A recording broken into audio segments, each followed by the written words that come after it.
Assalamu alaikum. Can't hear you, brother. Can you hear me? I can't hear you.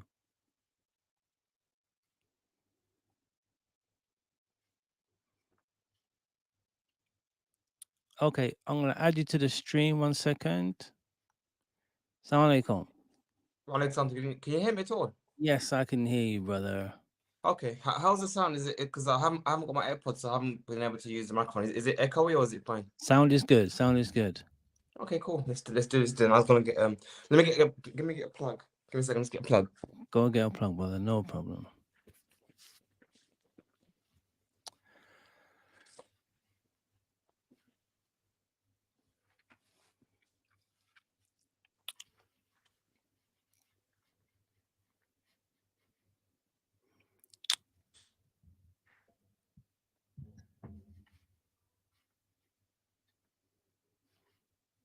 Bismillah, alhamdulillah, wa salatu wa salam ala rasulillah. Sorry, we're starting a little bit late, but alhamdulillah, we're here already. Inshallah, let's wait for the sheikh to get ready, inshallah.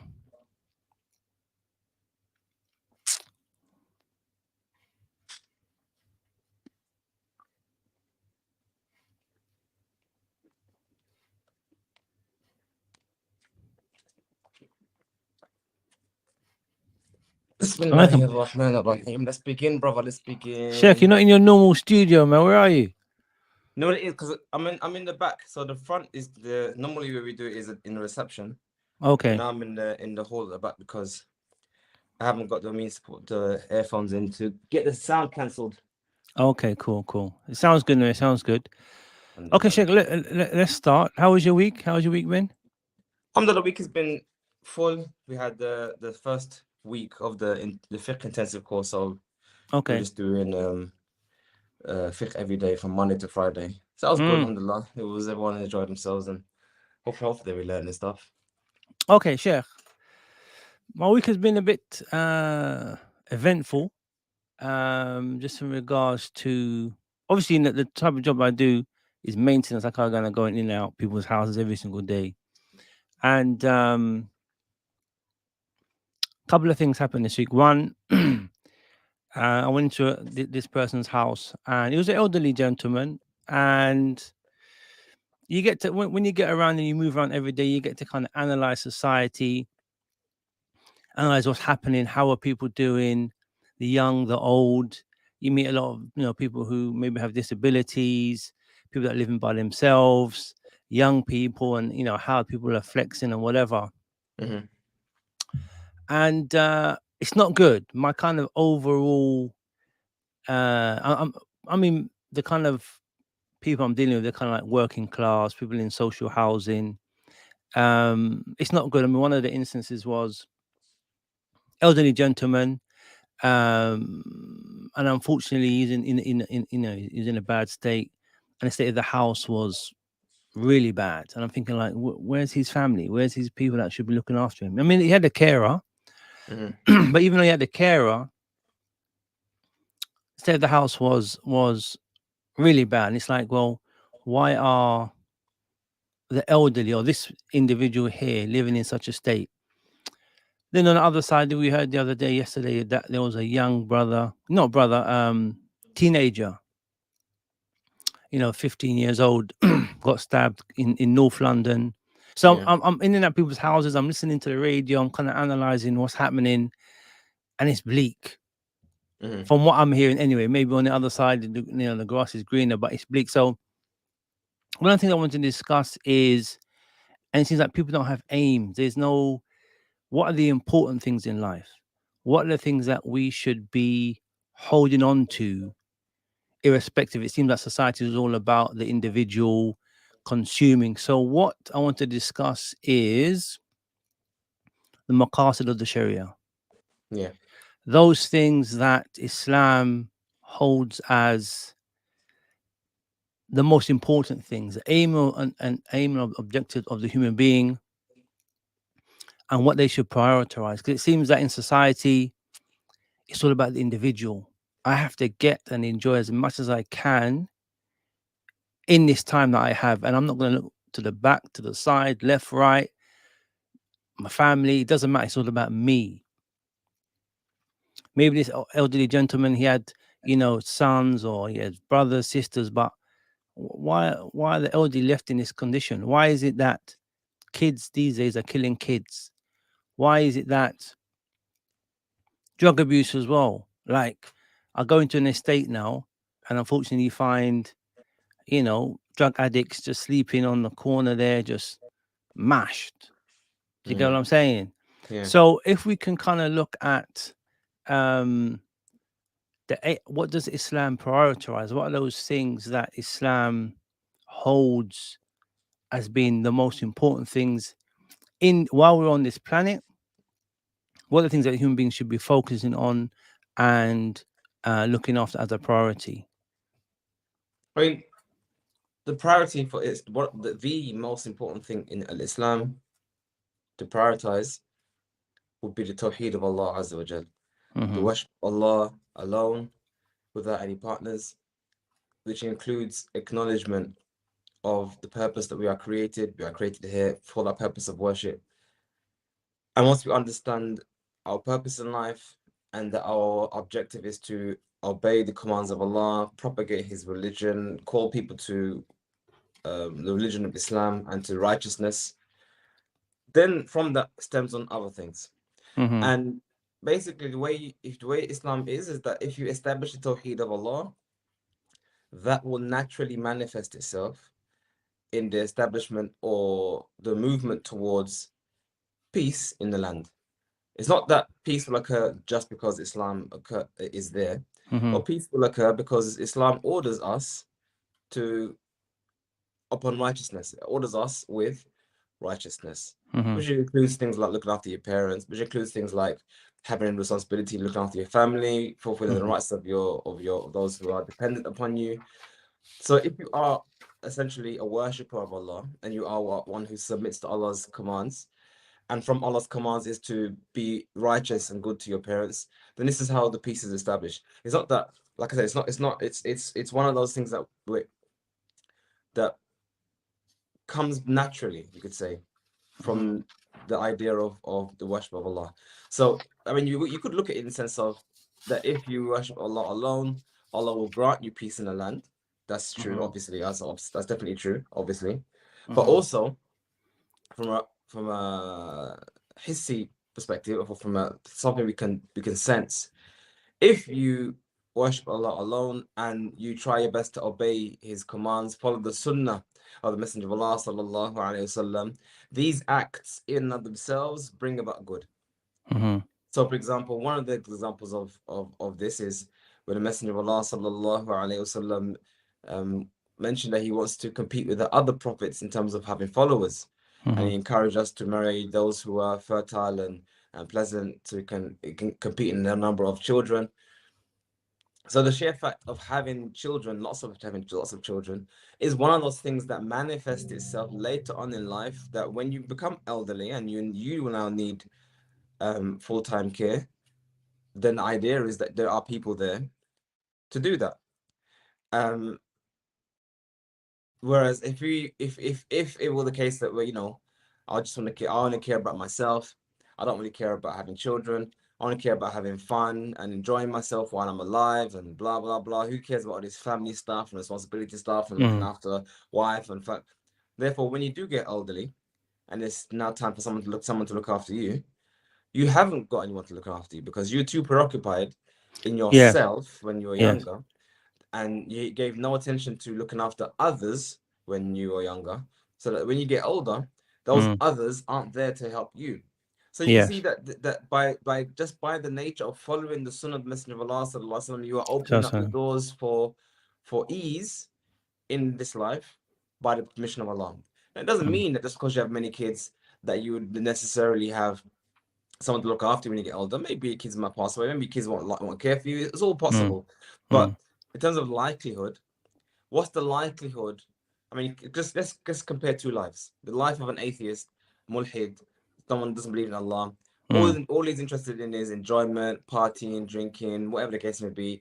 He goes to work 9 to 5. After that, is partying and friends and whatnot. So he Mm. hasn't done anything really particularly useful for other people. It's just something useful for himself because that's Yeah. his ideology. Then you have guy number two. His ideology was, well, I am here to worship Allah and I'm here to help the wider community. I'm here to build this ummah. I'm here to do da'wah. So I'm Mm. having children. I'm having relationships with other Muslims. I'm helping people. I'm helping the poor. I'm helping the neighbors. I'm helping my brothers. I'm helping my sisters. I'm doing what I can to help the ummah.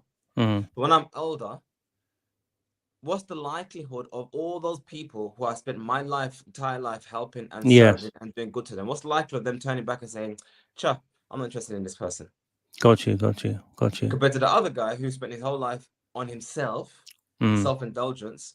When he gets older, who's gonna come to help him? Mm. Mm. Mm. Yeah. I Now, mean, the today, I mean, you so mentioned that the guy has a carer. Now, yes. carers are something. One way a person can answer that by saying, "Yeah, if I spent my life acquiring wealth, then I can pay for someone to come and look Mm. after me." But Mm. no one, no, everyone can acknowledge and understand there is a difference between a paid employee for performing a service Mm. and someone helping you out through due to love and compassion and acknowledgement of what you did for them when they were younger. So there's a big difference between the two. Yeah. I mean, the fact that the care is there for the pounds is not there. Is not there for love. Um, what I want to do is kind of discuss that people might look at Islam and say, "Oh, it's just about religious rules and regulations," and don't look at the bigger picture of what should we value as human beings in this world. What are the important things? Obviously, the secular society really happiness is about how much you can consume. The more you consume, that equals happiness. The less you consume, that means you're and people are kind of like striving to consume as much as they can in order to reach happiness. That's what I kind of see in my day-to-day life. People just want big flashy cars, they want to wear the latest clothes. But when you go behind the scene, let me give you another example. I went to a lady's house the other day and she was on the telephone and she's okay, wait then, no problem. Then she put the phone down and she just was swearing. So what happened was she said this was the third time the NHS had cancelled her appointment for a brain scan. No, Mr. She was stressed. I'm thinking to myself, hold on one second.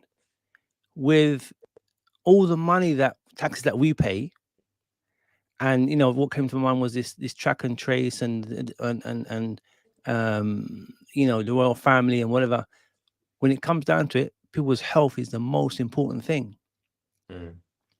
So it's like, well, okay, where's the wealth going? Why is it that we're the fourth biggest economy in the world and we can't even look after people? I mean, come on, the woman was like, this is the third time they've cancelled it.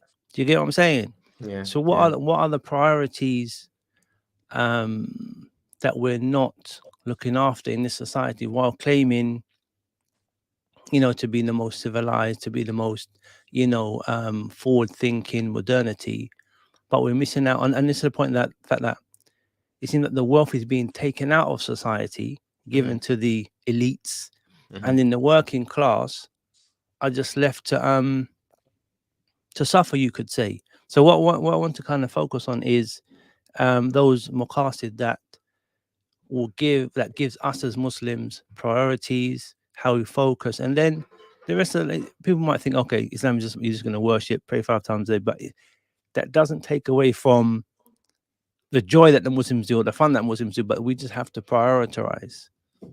Yeah, I mean, the thing is, From the point, the the importance of religion, the importance of family, the importance of yeah, looking after your wealth. Because when I was thinking about all these things this week, what I'm going to speak about, and I thought, what I'm seeing outside in society on a daily basis, um, they've lost these core elements of humanity. They've lost them. Not saying yeah, everybody, but yeah, maybe the working class, people in social housing, the kind of level where I'm working. Not everybody. I'm not saying this is everybody, but people are having a hard time out there, and I can see certain things. Well, okay, well, where's your family, or why have you got 100 pairs of, you know, fashionable trainers in your house? and this and that, and you're in social housing, your house, like, where's the balance? Yeah, so the thing is, in terms of the economics of the society right now and the breakdown, it's kind of like a combination of so many things. I mean, we can talk all day about the finances, what's happened to NHS and how it's even being funded. How are things like NHS and police and whatnot, how that's funded and how the system is organized. And we could talk about it all day, but the reality is that society for a very, very, very, very, very long time, and I say long time, I mean generations now, has been heading in a very I'll say yeah, call it secular, but a very dunya direction, meaning that it's been pushed to all of us. Like you said, consumption is a path to happiness, and we are bombarded with adverts showing people who are happy on their new phone, they're happy with their new device, they're happy. So the thing is, it's not necessarily something where, you know, a cabal of 2 people or 3 people or 10 people came together and said, this is how we're going to structure society. No, it's the manifestation of a collection of things. I mean, let's just look at one side of it. Just the fact of the industry of advertising on its own, whose only purpose is to get your product out there and allow people to see your product and want to purchase your product. Just that one role of advertising has shaped mankind's psyche across the nation. Meaning, what is advertising really? Advertising is giving you this vision of how your life would be, how your life has been made easier with their product. You're bombarded with solutions to your worldly problems in purchasing this product.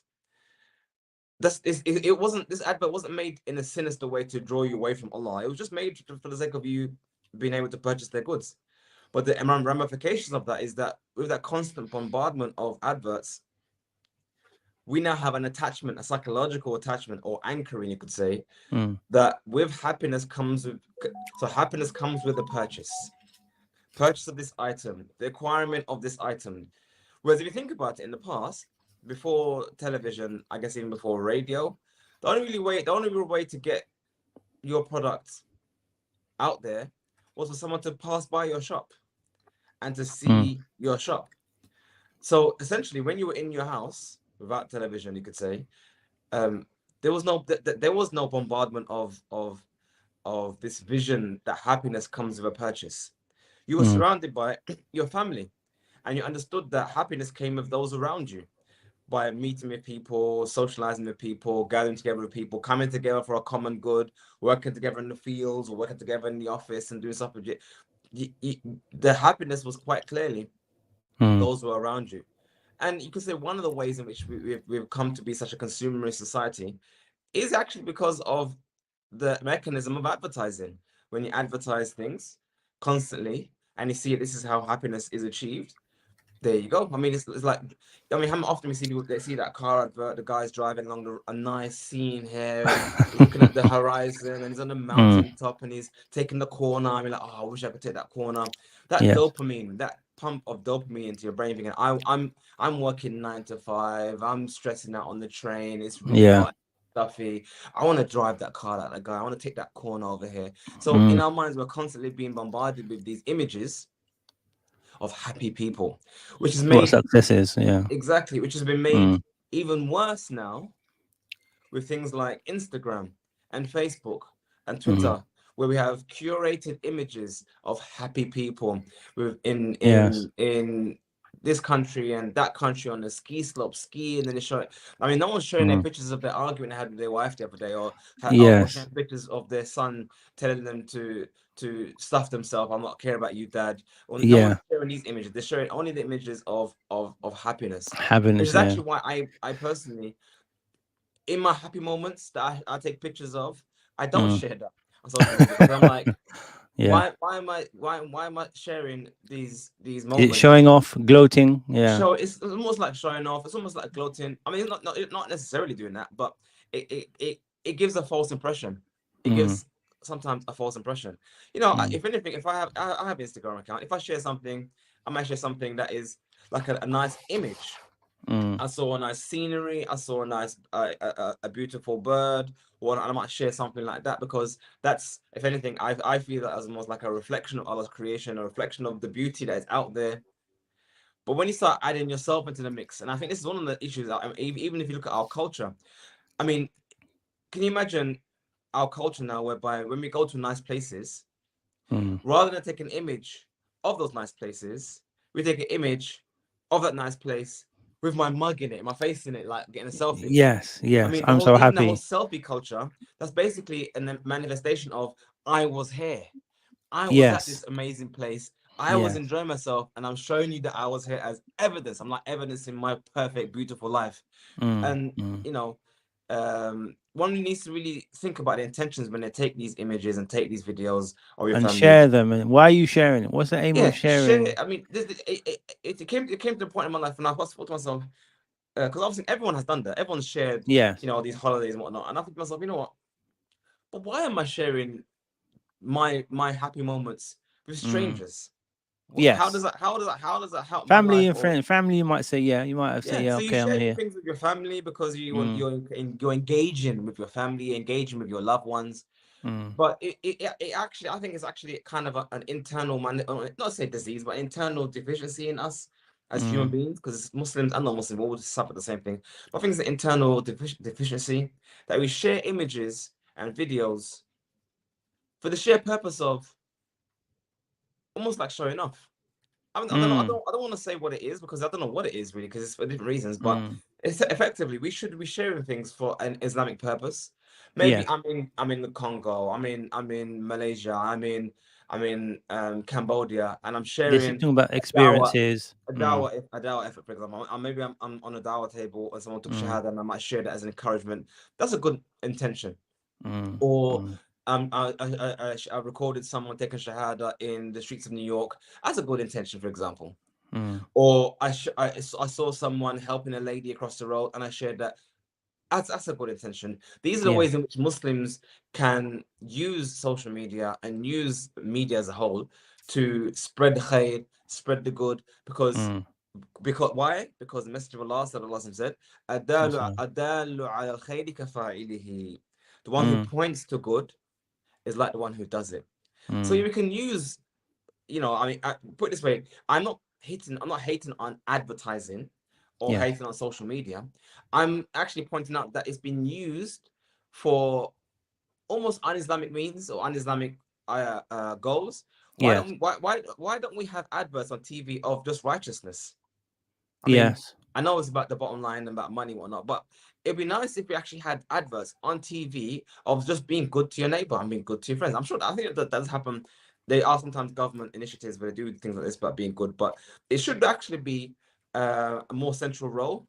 Yes. Advertising should be literally calling people to righteousness rather than calling people to just spend and just buy and whatnot. So back to your issue about the people just so preoccupied with buying this, and I think that's at its root cause. I don't think it's something to do with government per se. Mm, I don't think it's anything to do with any Illuminati or the Freemasons or anything like that. I think it's just mm. simply the only real avenue to compete in this day and age is through advertising, and that has become the driving force between a lot of media because people get paid through Mm. sponsorships, and the impact of that is again this anchoring. I don't know if anyone knows about Mm. anchoring, but if you look at read books about habits, there's a thing in the brain called anchoring, whereby you can actually connect like an anchor of a bit of a Yes. boat. And you put an anchor down, you can connect certain feelings and have certain responses when you see Mm. an anchor. Mm-hmm. So I'll give you one example of Eugene. Eugene was an interesting individual. He caught an infection which spread to his brain, which affected his short-term memory. So Mm-hmm. he was unable to make long-term, so not long-term memory. He was unable to make long-term memories. Mm-hmm. So beyond 10 minutes, he can't remember. Okay. So what happened was his daughter started to notice that every time he would see her, he would get annoyed, and they couldn't understand why was he getting annoyed every time he saw her. Mm-hmm. And they figured out the reason why is because when he saw her and she would come around, she'll visit, she'll spend time with him and whatnot. But then when she would go away, speak to the mom, do stuff, and then she'd come back again to her dad. She said, Dad, I'm gonna go now, so see you later. So what they discovered is that habits is not the same part as memories. You can form habits. That's not part of long-term memory. And what was happening is that a habit was being formed in his brain that when he would see her, she would leave. So the image of seeing her became anchored with her leaving him. Yes. So they had to adjust the way she interacted with him so that before, if she was to leave the house, she had to spend time with him first. Come spend time with him, sit with him, talk with him, and then say, I have to leave, rather than just come and then leave. The point is the issue of anchoring. Just the fact of seeing her reminded him or brought the feelings of loneliness, abandonment, because that's what that action became anchored in his thing. And that wasn't to do with memories, by the way. That was to do with habits. Same thing with us. If every time you turn on TV, you see whenever you see happiness, you see purchase. Happiness, product. Happiness, wealth. That connection is always going to be made that this is how you attain happiness. And this is where the anchoring occurs. And I think that is definitely happening with a lot of us. And that's why detox is very important. Any one of us is watching TV, whenever adverts come on, turn the TV up, or switch the channel. Don't engage in adverts, because adverts literally makes you it is actually very harmful. Adverts, not only are they annoying, but they are harmful. Yeah, I mean, do you think that? I mean, obviously, in the secular society, I mean, they claim UK is a Christian society, but then they say no, it's secular. I think they're a bit confused at the moment in between the two. But secularism cannot or doesn't push a religious agenda. The only thing that it can really push is a consumer society. It can't push morals. It can't push what you ought to do. It's just really a secular society, and the fact that they're not going to do adverts on morals. I mean, look at the state of our prime ministers and our politicians who are supposed to be our leaders. They are setting no moral example. So it is left down to the religious folk, whoever they may be, to um, spread righteousness. Um, and that's where the Muslims and have to kind of step up their game.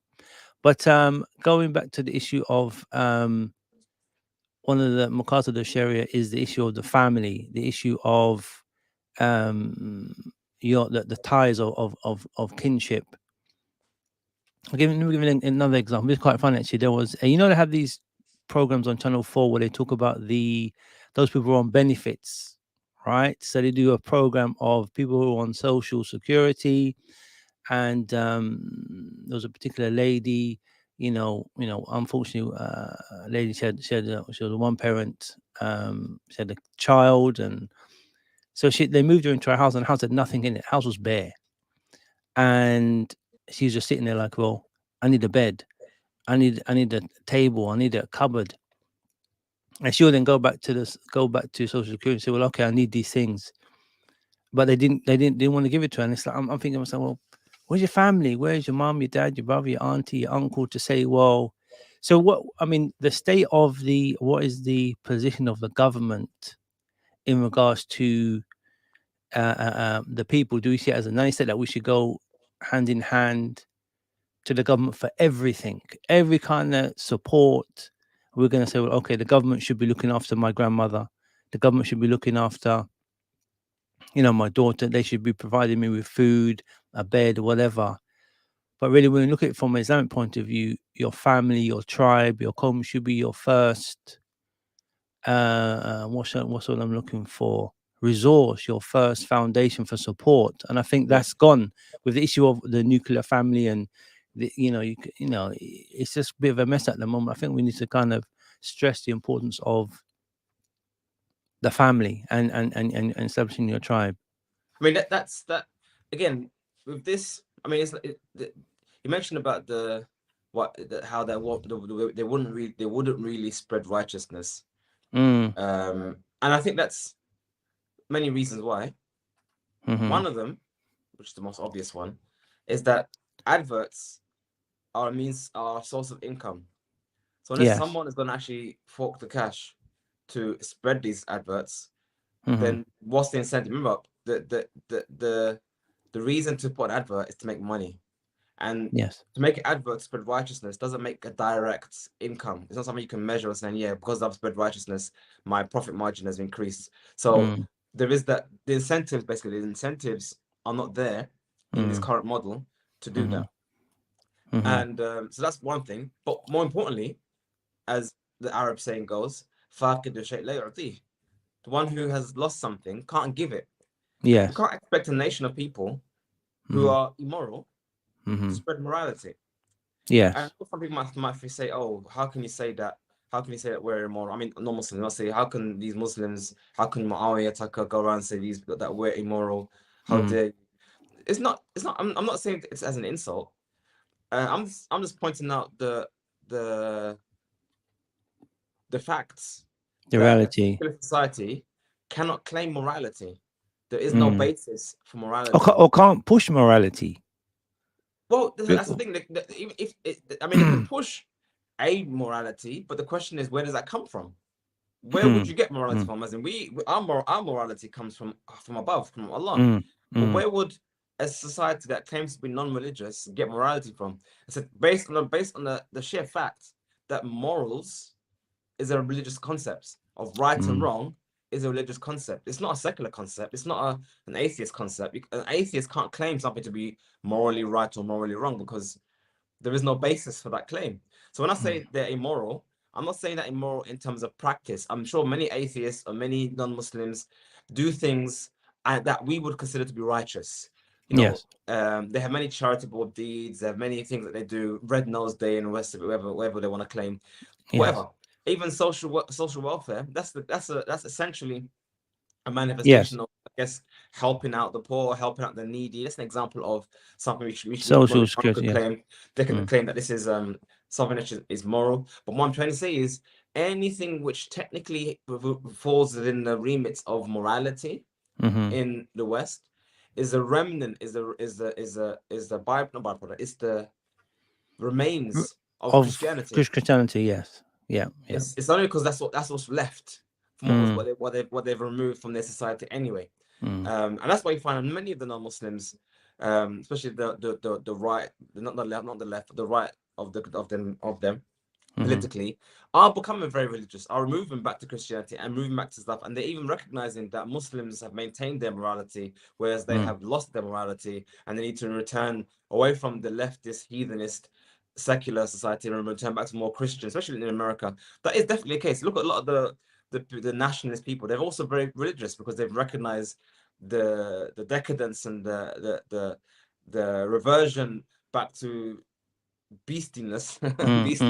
But do you think the right will be the conservatives, while they may have that religious identity, but are also when it comes to money, are the ones causing most of the problems in regards to wanting to be the elite, wanting to suck the money out of the economy, not wanting to have, like in example, not wanting to have free healthcare, etc. So there's a bit of a contradiction that you might have. They call it the religious belt, where they are, fundamental Christians, but at the same time, in America, you have a big gap where you have the poor are doing really, really bad. You have to have healthcare, etc., etc. Is this religiosity just for the white elite? So that's what it comes over, that this religious belt is for the rich white elite to carry on and to keep the wealth amongst themselves, and they don't really want it to go down to the poor working class. So it seems a bit of a contradiction that you can be so religious but then not want to have, like when Obama wanted to put through his healthcare thing, the so-called conservative wanted to Republicans wanted to shut it down, which is like, repeal it. I mean, like I said, it's not a contradiction. From my experience with Christianity, both being raised as one and engaging with Christians throughout my life, from what I've seen with Christianity or Christians, is that, well, actually, as a manifestation of the other than those who cause gone astray, or those who cause your anger, those who gone astray, the Christians definitely have intention to be righteous but lack the knowledge to achieve it. So you'll always Okay. find a Christian, whatever denomination they are, they will have some elements where they're spot on, they got it right, and they have loads of elements where they just missed the point. That's just natural because they don't have the guidance, they don't have the huda, they Yes. don't have the complete package like Islam gives us. That's the whole thing. So it's in a way it's not their fault in the sense that if you've chosen to be Christian, there isn't really anything there to really give you what they need. They actually need to embrace Islam to Yes. get the full package. And you find that many Christians actually. I actually just watched a video this other day of a white Christian, someone who's from the right, actually acknowledging that Islam and Muslims have what they miss. And they need to take a look at some of his view was Christians need to adopt some Muslim views. My Yes. view is you need to become Muslim Yeah. because Need to adopt Islam. Yes. yeah, you need to Yeah. adopt Islam. You don't just adopt what you like of Islam. The whole package of Islam gives you the full thing. And that's what I'm saying. This is the point. They might see, okay, we have a problem here with the poor. Let's adopt this part of Islam. Or we have this problem here with healthcare. Let's adopt this part of Islam. Or we have this. They might pick and choose different things to adopt. And therefore, they might get that bit right and other bits wrong. But they need to understand that it's the whole package of Islam that works. And the whole package of Islam fixes the problems that we have, or it has the potential at least to fix the problems that we have. But I mean, it's like I say, I don't like to blame one thing or one group of individuals or ideologies, because it's a combination of things. So even for example, right leaning, that's only in Yeah. terms of politics, for example. That hasn't really manifested itself in other things, in terms of economics, in terms of family values or whatnot. I mean, in many things it doesn't manifest itself. You might find someone who's on the right, but also advocates for LGBT rights, which Yes. again, that doesn't mesh with your ideology of the family unit and whatnot kind of stuff. When you're allowing the family to break apart by not Yeah. having a family entirely. I mean, you can see where there's Yes. Yes. it's all Yes. over the place. It's all over the place. Like I said, this is the beauty of Islam, because Islam gives us a full package. Yes. Islam gives us a full package that solves multiple problems in one go. But when I say solve, then let's make a caveat here, because we have to be fair. Islam gives us solutions to fix problems. That doesn't mean necessarily that problems will be fixed. Meaning, Yes. for example, I can say to you, if you just add water to your engine, your car will work fine. Now, under normal circumstances, that would fix a car engine, but your car has other problems. Maybe your car is just literally just too old. There are some problems that are unfixable. And one of Yes. those problems that Islam has told us are unfixable is poverty. There will always be poor people. Yes. There will not, as the Messenger of Allah said that there will never come a time when you go around to give sadaqah and can't find someone to take it. This is something that will always be. So as much as Islam comes to alleviate difficulty and help out the family unit and help out society and remove harm and remove drug addiction and remove,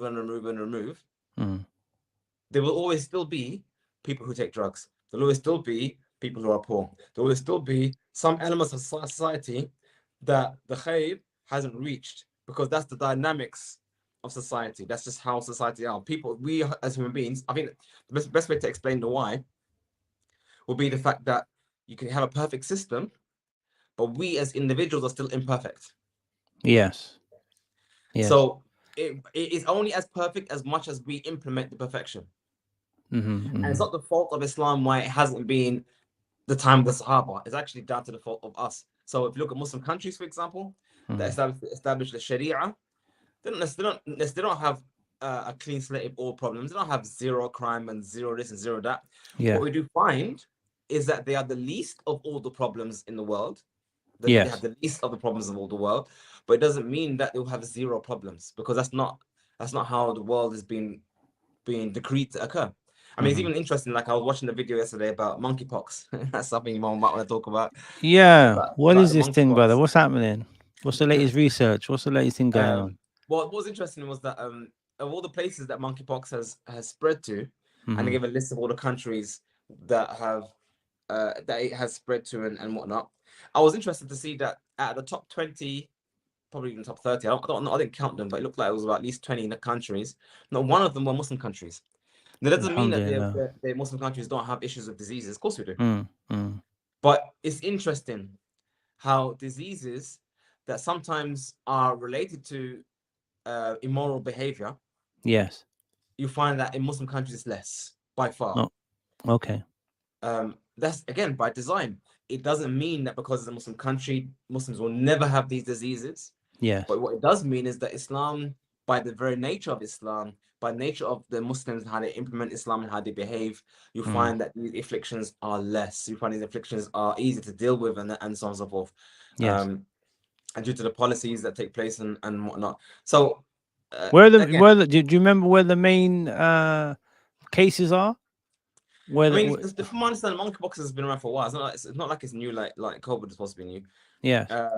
And there's a lot of things that are not known about it. I guess Yes. mainly because even, by the way, even with the outbreak of monkeypox today, and I did this because the numbers of people who have been affected with monkeypox since January this year has been 20,000, around about 20,000 confirmed cases worldwide.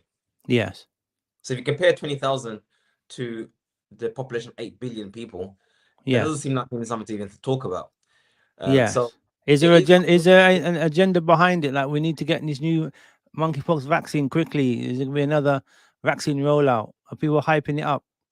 The thing is, like I said, the reality is, and I'm not sure if it's clear from previous discussions, but my position with regards to these things is that there'll always be someone, individual or groups of individuals with agendas, but it doesn't necessarily mean that these people have any meaningful control over the world. Meaning, someone may want to push an agenda, for example, because for Yes. example, the ones who there's only one company on planet Earth that produces the vaccine for monkeypox. In I think it's in Norway. I think it's in Norway. It's a Yes. Norwegian company, I think.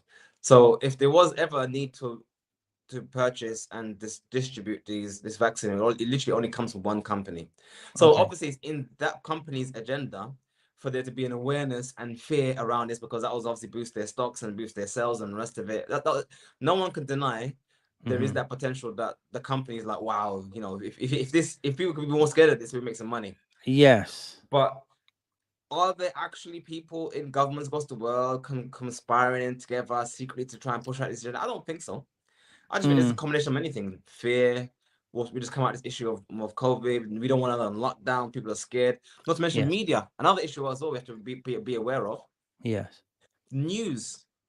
News is not like It's not organizations that is out there to spread news, truth. good and Truth. bad, or truth. Yes. They're about, you know, watching views and people watching their program and show. They want to get the scoop. It's all about money at the end of the day.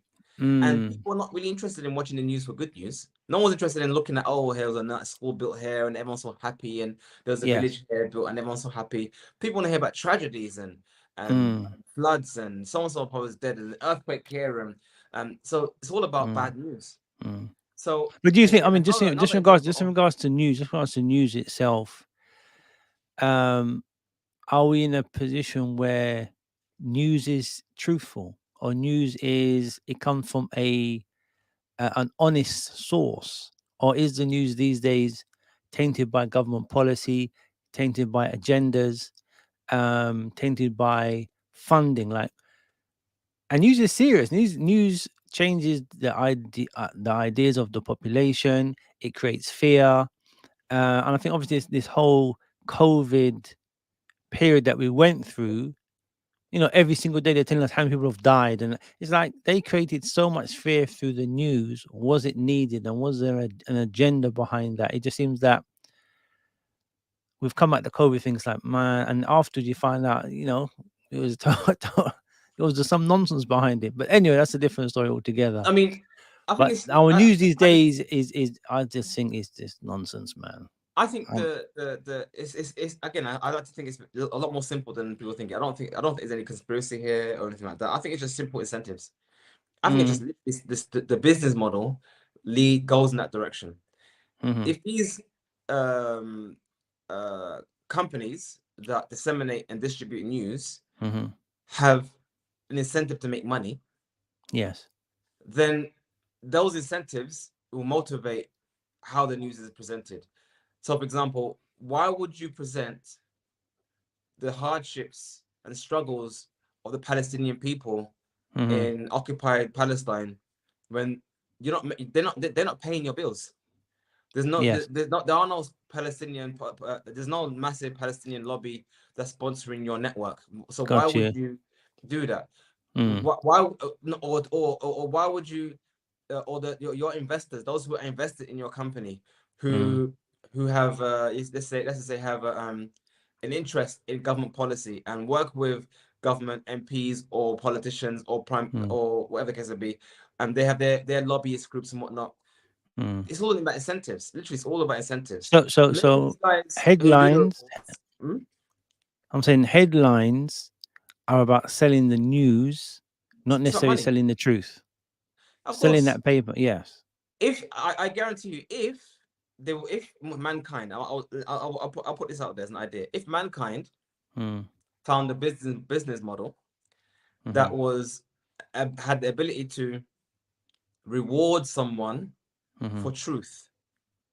Mm-hmm. So the moment every time you told the truth and you spread the truth, You get a pound. your income increased, and every Yeah. time you put lying, Mm. you got financially punished. I Yes. guarantee you the news will clean up. Yes. You'd find people actually doing real research to make sure that what they teach, what they're propagating is Mm. true, and the rest of it. But that's just not the business model. Mm. And that's just Mm. basically what it is. I just think it's that simple. So again, you might have people who have, for example, really rich individuals, Zionists who have lots of money, who throw money at these organizations. They can sway information one way or the other way. Mm-hmm. Or maybe government might have certain mandates and say, look, if you don't do this, we're going to shut you down and whatnot. So that again, that's incentives, because the Mm-hmm. threat of being shut down, again, it still affects you financially. How Yes. are you going to maintain the income of your shareholders if you're shut down? Mm. These Mm. are the incentives that goes. Same thing you find in like YouTube, and you find these same things affect YouTube, for example. Why is it when people who go on YouTube start giving da'wah or want to do fitness or want to do crafts, whatever they want to do, make videos Mm-hmm. to spread out there to the people? Once YouTube starts paying you for your Yes. views, you Mm-hmm. start seeing the sponsorships. You start seeing all the Mm-hmm. kind of things coming. You start seeing videos start changing. You start being, because the more money you're getting for what you're doing, you want Mm-hmm. to up your game. You want to get more sponsors. You want to get more money. These things change your incentives. So Okay. with I got. the business Go. model, we need to Mm-hmm. have a business model that Yes. rewards righteousness and punishes evil. Yes. And that's something we need to work on as Quick, a quick, quick question society. on that. Um, Social media and working on social media is it's a full-time job. If someone wants to be effective on social media, wants to put across a message, truthful message, obviously, professional message, consistent, just a religious message, dawah. When we talk about Islam, it takes work, it takes commitment, it takes an investment, it takes and to how can you say to make money out of that. I think it's not right. For example, an imam in a masjid will get paid, will get a weekly salary. So an individual says, well, okay, I'm going to have a YouTube channel and I'm going to speak about Islam. I wouldn't forbid that person to monetize his channel. But then again, I'm gonna make a clickbait banner and say, um, memorize the Quran in one day, for example. But it's a clickbait thing. Do you get what I'm saying? They've gone too Yeah. far. But as for monetizing your Dawa channel in order for you to be independent, I don't. Do you see anything wrong with that? And how far can you go into I mean, that? there's nothing wrong per se Mm, in terms of halal and haram. Obviously, there's nothing mm, that says it's haram or halal to do this. I mean, mm-hmm. it's definitely halal to get paid for what you're doing. There's nothing wrong with that. But like I said, Yes. it's back to the issue of incentives again. Mm-hmm. It doesn't have to be financial incentives. It can even Mm-hmm. be social incentives. And I definitely advise everyone to read a book called Hooked. Mm-hmm. It's I think a yellow copy. It talks about how companies use human psychology to sell their products, and they Mm-hmm. do that through different methods. But it's all down to incentives. How do you hook someone onto and get someone to come back? So you might do social media to give da'wah, but at some point money gets involved and your incentives are skewed. They could change. It could change, especially if you need the money. This is the issue. Especially if you need the money. I mean, if you're well off anyway, if you've got loads of money, if you've got loads of cash, whether you get paid for it or don't get paid for it, it means nothing to you. It's just literally you're giving da'wah. Then you can say, okay, you remove that incentive from you.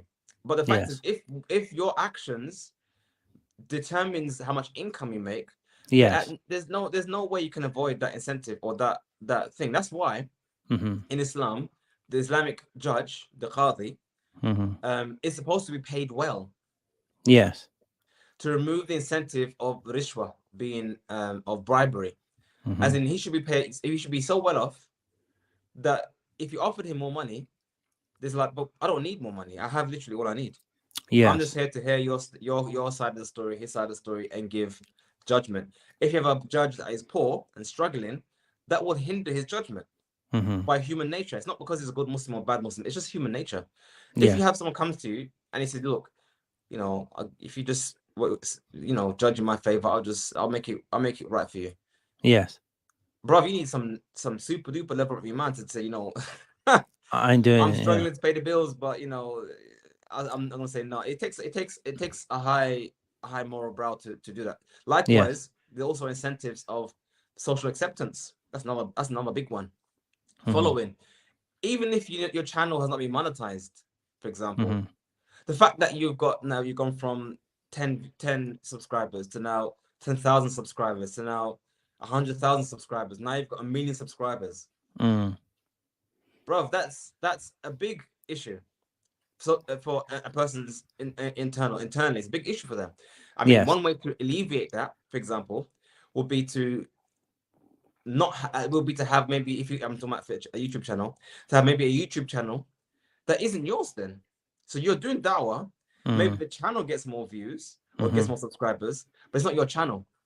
So you're giving material to do the da'wah, but you're not necessarily building your base. So for example, if they wanted to stop showing your videos, they can do that.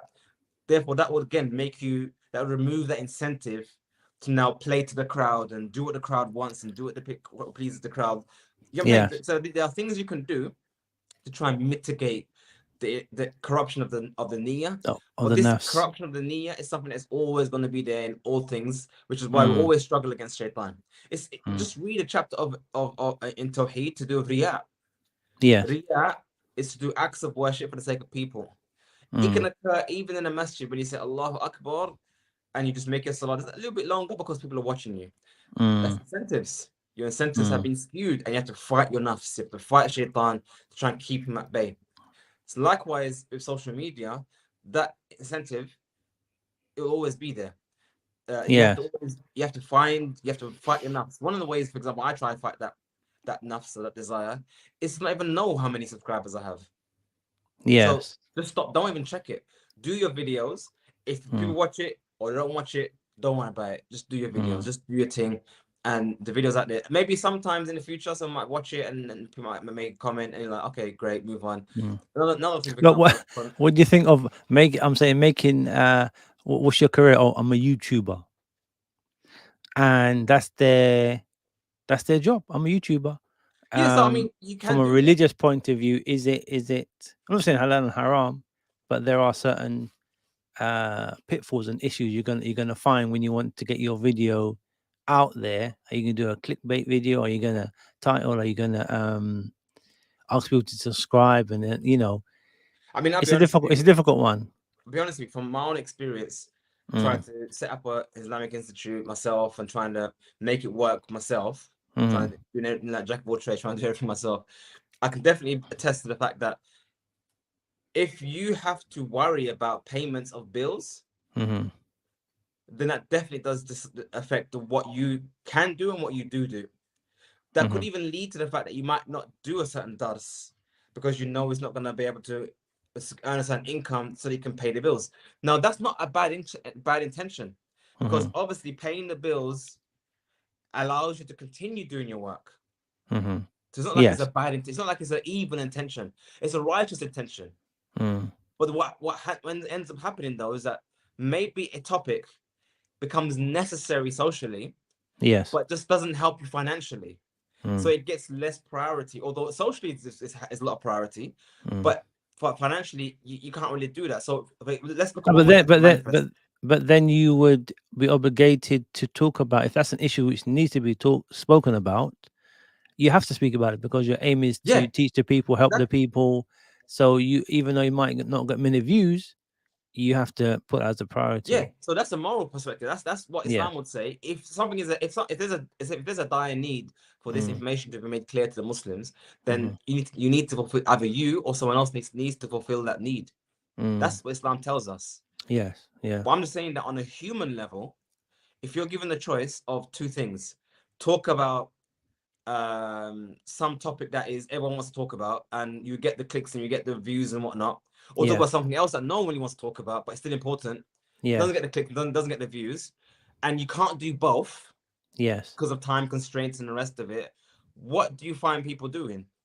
And you see this manifest itself on the Islamic sphere of YouTube videos and Twitter feeds and whatnot, is that you Yeah. find that when a certain wave of a topic comes around that is very Mm-hmm. heated and everyone wants to talk about, everyone jumps on the bandwagon.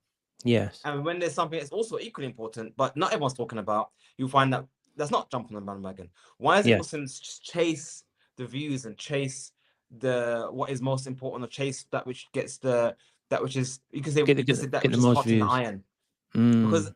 because we are really incentivized to get the views and get the stuff, because at the end of the day, the channel, the Mm-hmm. success is dependent upon those things. And this is what I'm saying, that the intentions get skewed. You can alleviate that in certain setups, and this is what I'm talking about. This is what we as Yes. Muslims need to start thinking about.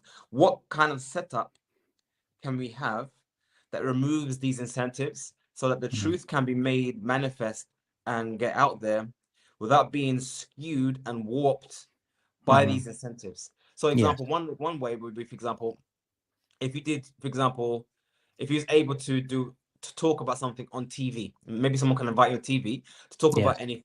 Yeah, it's not your channel. You're not earning anything from the views.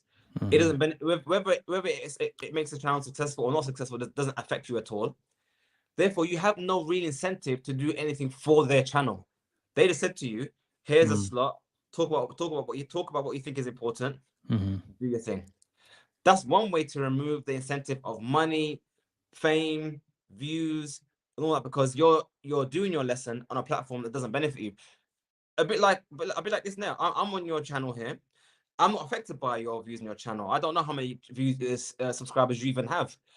So being on your channel or inviting people on your channel, that's a good way of removing these incentives. And this is what I think we as Muslims specifically need to think about.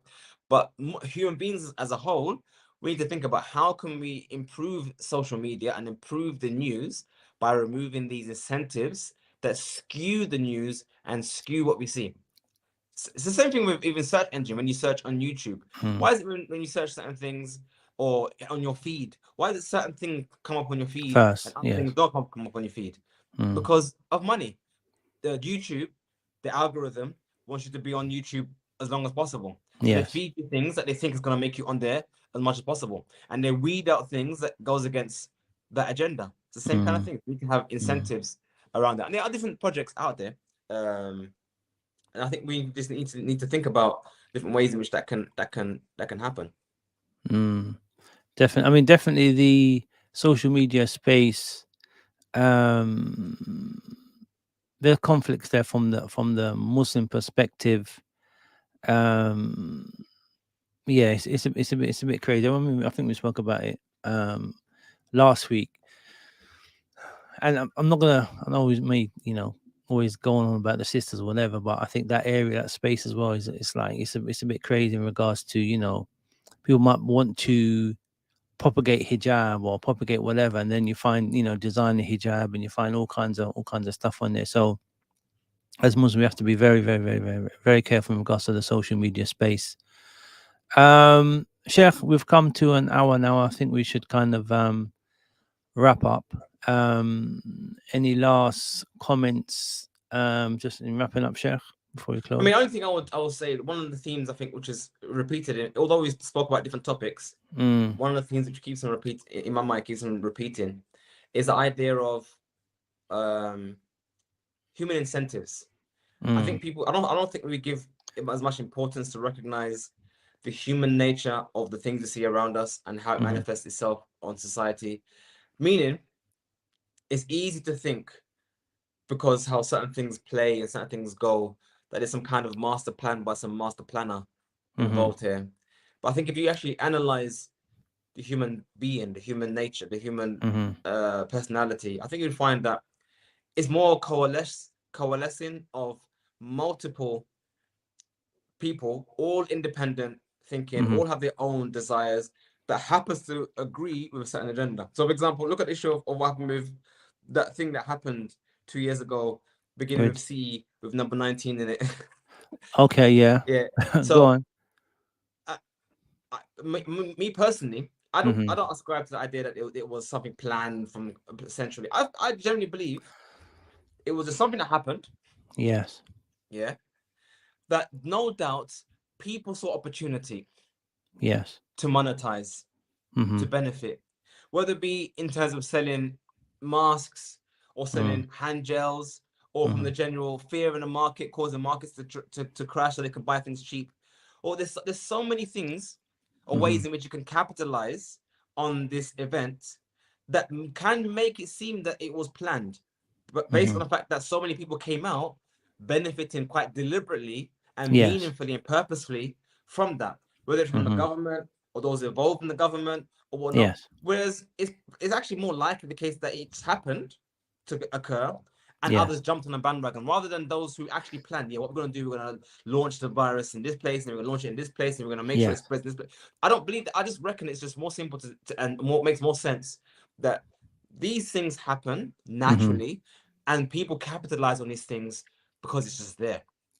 Okay. Even Even if of collusion, where it's more like just it just happens, and you see this even in the markets. If you're someone who follows the markets, who follow the price of gold or the price of oil or the price of wheat or whatever they follow the markets or stocks or whatnot, you sometimes look at trends in the market and think, wait, why did it pump? Why did the price start to move right at this particular time in this particular place? Yes. But there It's is because all of us are looking at the same chart. All of us are waiting for the same move. And when the move starts beginning, we all pile in together because we're all seeing the same data. It's more of us reacting together to what we're all the same stimulus. Yes. As But opposed to someone pulling the strings behind the market and say, okay, now it's time to make it go up. And it goes up. Oh, now it's time to go down. And they pull the lever and it goes down. No, but there is market manipulation. There is what do you call it? People who insider trading. There So, is see, aspect let of me clarify what that means. So market manipulation and insider trading, these are things that can occur. What I'm talking about is different. I'm talking about me, you, Ismail. We've got down together, us, me, and our little cabal of people. We say, look, we're going to set a plan for the next 10 years. In the next 3 years, we're going to make the price go to this point. And the next 10 years, we're going to make it go down to that point. And against this point, we're going to cause a war in this country. We're going to cause this one to happen in that country. And then we're going to make it go to... That's ridiculous. No. You don't know. Okay, what's that? There was that think tank we spoke about certain countries that should be invaded or going to be invaded. It was a document written, but they had certain Muslim countries that will have regime change, and they're going down that list, right? And this was written how many years ago? Yep. Now, what I'm saying is, in regards to this thing of conspiracy theories, okay, you got to take it with a pinch of salt. What we have to do with the reality and what we can prove. Otherwise, you could just be hot air. Now, my visit on the coronavirus, okay, just say that the virus happened by Allah's will. It happened, but no doubt those who were in a position of power took advantage of the situation, and once again, the taxpayers' money, our money, was looted. They spent. I'm just looking the other day. They spent basically 22 billion on track and trace. This is in the UK. You go Saudi, They got that working in 1 week and probably cost them about £1 million, and that worked. But we got to spend 22 billion, and no one take no. They didn't bother with it.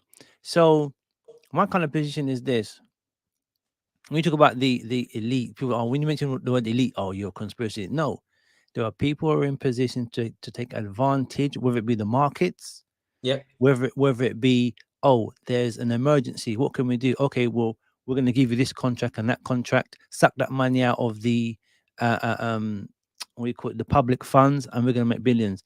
That's what certain people do. They look out for, and we again suffer. So whether it's a conspiracy or not, that's what reality is. What happens. There's no moral. Go on. There's just two things about that before we close. There's two things about that which I think, again, we need to factor this in conversation, and it's a very important factor. Yes. Confirmation bias.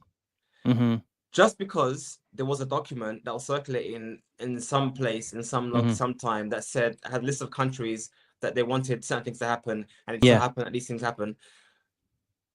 There are probably tons of other documents about other countries and other events that never happened that way. Just because we saw one the way to look at it is like Nostradamus. Have you heard Nostradamus? Yeah, predicted certain things. Yeah, excellent. If you looked at his material, a vast majority of his predictions didn't come true.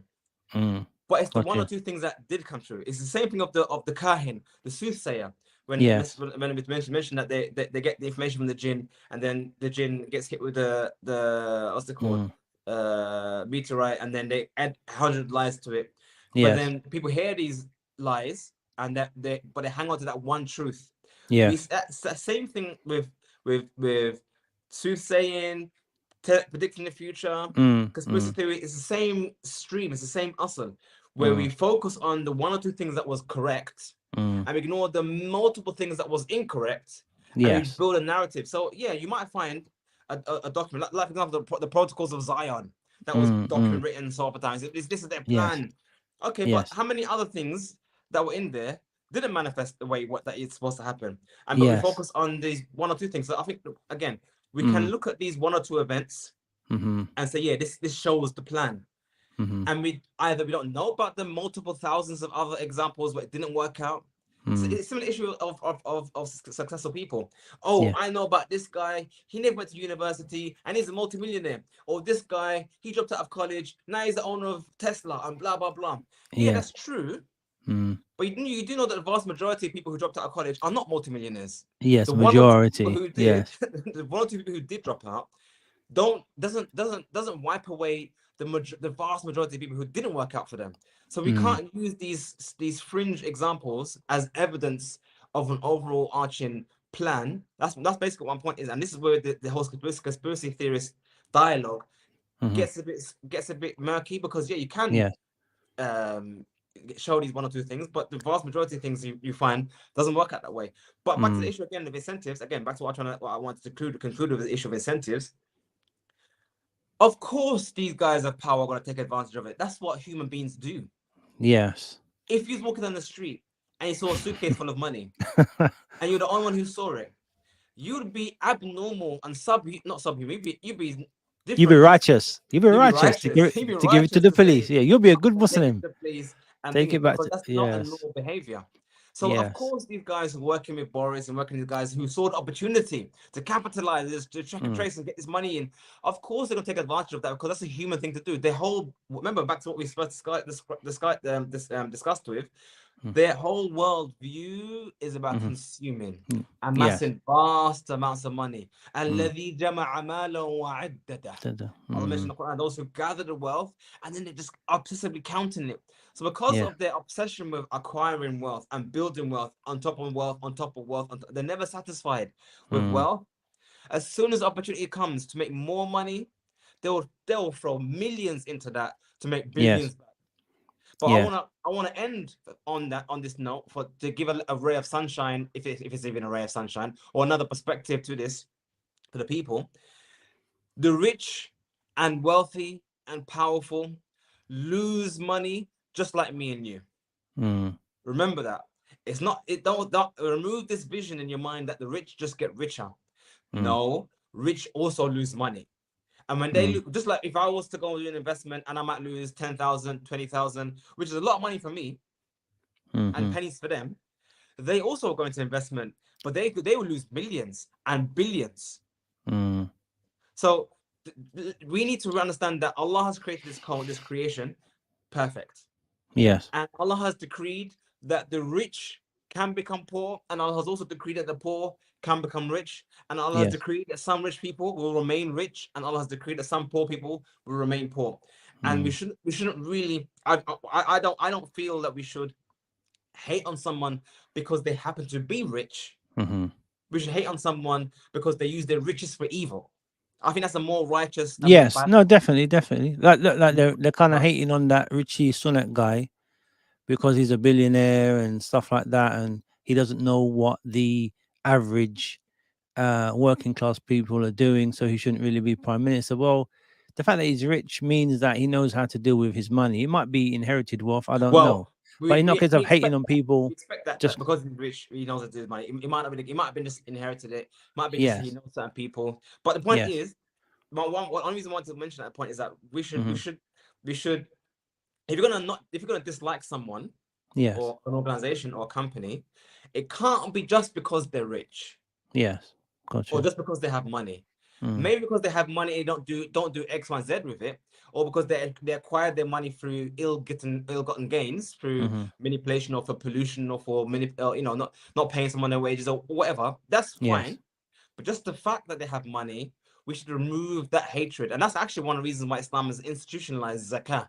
yes, If the rich give their riches to the poor by hand directly, that will help remove that hiqt and that evil between the rich and the poor, because the rich also look after the poor either by giving extra sadaqah or by giving the mandatory sadaqah. And that's one of the good things I noticed in Saudi. I'm not saying Saudi is the only place. I'm just saying that that's something I noticed. I'm sure other Muslim countries do the same, or other Muslims do the same. But in Saudi, for example, there were many people out there who are very wealthy, yes, but did a lot of good deeds. All the students of Medina University, especially my day, who had their books shipped to their home countries, was paid by one guy who owns a lot of the hotel branches in Saudi Arabia, so in Medina. So a lot of the yes, big hotel branches is owned by one family. And there's one guy in there who literally every year he says to the Tulab, just come to me and I'll pay for your books, so go sit back. A good deed. You just have to do that. yeah, And yeah, even when I was there, when I graduated, it was a time where it was a bit hot with also September 11th and the 7/7 and all that kind of terrorist business and whatnot. yes, And he said that year, I'm not doing it again. I don't get any hassle from the government. So I had to actually go to the guy's office yes, and when I had to beg him and say, please, Sheikh, I mean, just with all due respect, if you can't send our books back, we yeah. can't. We're We not can't we're afford not it. get our books back. I mean, talking. But my point is, I actually got to meet the guy. And when I Yes, saw the guy, he didn't even look like a rich person. He looked like a normal Bedouin. He had a yes. normal shimar. It was like partially ironed. His soap was like adi. Yes, I didn't know this guy was the manager of the whole branch. He looked like one of those workers. yes. Even the workers dressed better than him. They had their aqal and nicely pressed and Yeah, preened. he had no attachment to the wealth, basically. He had no attachment really to it. Perfect. So my point Yes. was, this is the person who was wealthy, but there was no reason to hate him for his wealth, because clearly he was doing righteousness Yes. at some level. It might not be, you could probably do more, probably could do less, whatever, but he had extra righteousness. But there are rich people who do righteousness and there are rich people who do evil. Generally speaking, the rule of thumb is that if you're non-Muslim, whatever riches you do have, you're not really going to use it fi sabilillah because you're not Muslim, obviously. So Yes. there is that of it. But just I would like the Muslims to come away from this conversation to not have, or know that we as Muslims don't hate someone because they have riches, because Allah gave them riches. Yes. It's what they do with their riches that we should hate them for, if we do hate them at all. Not the fact that they have money. And I think, again, back to the point is that no doubt people, big organizations, companies, individuals of influence and power, they use that influence and power when opportunity occurs to Because make more money. to That's abuse, just, to abuse the system, basically, to abuse the system. well, why is it abuse? If the law allows it, that's the law allows it. I mean, it's not abuse. Abuse is breaking the law. But No, if the because law allows even you I mean, to, even in this, imagine, even in this, I'm just gonna go back to this COVID thing. That because it was an emergency situation, the checks and balances were not made when they was giving out tenders. So imagine one of these MPs, he gave his neighbor a contract for PPE, and when my man was like a mechanic or some Addy, maybe he was even a greengrocer, and the next day he's selling millions of pounds worth of PPE, and they say, oh well, we couldn't do the checks and balances because there was an emergency. So my point is that the society right now, as I said, I'm moving around every day, meeting different people, seeing the working class, how they're suffering. There are issues in society that need to be addressed. The element of righteousness has been taken out of society, and people are taking advantage of the situation. The money is being sucked out of the economy, going up. They say this trickle down something where the rich people get rich and then they're supposed to give money. They're not giving money to nobody these days. It is. I think that maybe a theme for the discuss next time round. Yes. Would be why has our society become a society of plunder? I think that's the title, because that is actually a discussion which I've engaged with a lot the last couple of years. No, they're plundering the people in tax money. I'm telling you, brother. And again, as a broad answer, because the lack of morality and lack of Islam, obviously. Yes. But on a more individual level, is because the basis, the building blocks of society is a society of plunder. Yes. Meaning the very money we use, the fiat money we use, the way in which we fund our society is on plunder. And I just want to just point out, I'm not going to talk about it, just point at it. We'll finish here. Yes. Of riba. Riba is at the core of every interaction in our society, and that is the core of riba is plunder. To take from those who don't have, and to rob people who don't have. That's the very basis of it. And I think that'll probably be a good thing to discuss next week. Will be why and how has the society of the West become a society of plunder, whereby the norm is to just take from others who have. That'll probably be enough discussion. We can excellent. So is that that's the title for next week. We're going to be talking about plundering wealth and whatever from society will be next week's the Muslim Morning podcast. Once again, Jazakallah for your time. And inshallah, we see you next Saturday morning. Inshallah, inshallah, we'll speak soon. Yeah. And apologize for the late start today. Apologies. No problem. Inshallah, we'll be on time next week. Inshallah, we will try our hardest. Inshallah. Jazakallah khairan. Jazakallah khairan. Barakallahu feekum. Assalamu alaikum wa rahmatullahi wa barakatuh.